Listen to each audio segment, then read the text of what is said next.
What's happening, Amazon sellers? Venera back again. In my last video, I talked about the ungating with Amazon method, and it got a lot of traction. I'm really glad that it's been helpful to a lot of people understand how to get ungated. There's some confusion about ungated categories versus brands. Which categories can I get ungated in, which I can't? And so I hope to clear all that up today. I'm going to talk about the 4 most important things about ungated categories. And before I continue, please take a second to smash that like button and subscribe. Also, shout out to the Amazon Launchpad Discord, Fields of Profit, Flips for Miles, and my ride or die, Tiny Travel Chick. First thing, what are the ungated categories on Amazon? There are only 4 major categories that are gated on Amazon: jewelry, music, video, DVD and Blu-ray, and watches. Subcategories throws a wrench into the whole thing because Amazon does gate certain subcategories within these major categories.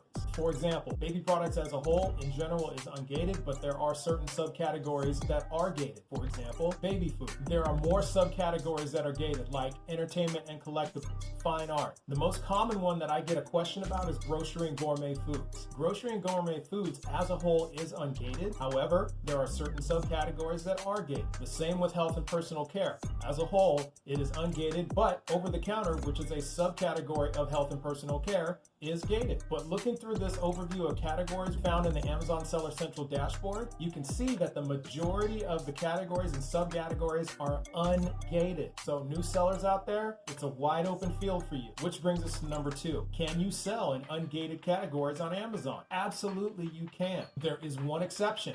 If Amazon requires the brand to be ungated, then you got to get that brand ungated. To make things even more confusing, there are even some sub-brands within a brand that are open and then they are gated too. Number 3, does ungating a brand ungate a category? In most cases, yes, but the reverse isn't always true. Just because you ungate a category does not mean you ungate a brand. If you need to ungate a category, like for example, pet food, just find a brand within pet food and go ungate it. In many cases, that will ungate the entire subcategory. There will be other brands in that subcategory that need to be ungated as well. This is not a blanket ungate. And the last one, is there a list somewhere of what's gated and what isn't? Aside from what I've shown you on the Amazon Seller Central dashboard, there isn't really a list. Amazon just kind of keeps that under wraps, and it also depends on seller history and all these other things. So it's really at the discretion of Amazon at the end of the day. But like I said, new sellers have plenty of things to sell. In clothing, shoes, and jewelry alone, there are over 174 million listings. Even if you and 5 of your friends sourced for the rest of your lives, you would never get through all 174 million listings. And that's just one category. Also, tools like SellerAmp and Tactical Arbitrage will help you figure out what's gated and what's not for you. I hope this clears up confusion about ungated categories on Amazon,